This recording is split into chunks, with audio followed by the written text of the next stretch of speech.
सुभद्रा योजना सुलोचना को कड़ा काउंटर कले उपमुख्यमंत्री प्रभाती परिडा।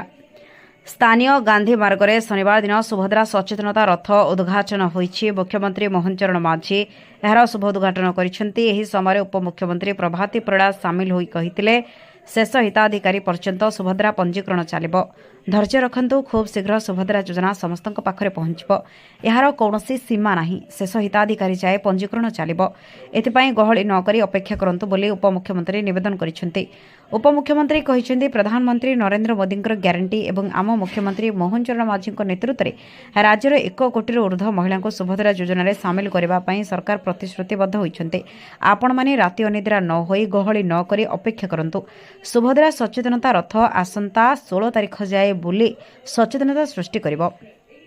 राज्यव्यापी गां ठारू सहर पर्यंत एही सचेतनता रथ बुलिबो। वर्षको 2टी किस्ती रे 5,000 लेखाएं 10,000 टंका मिलिबो।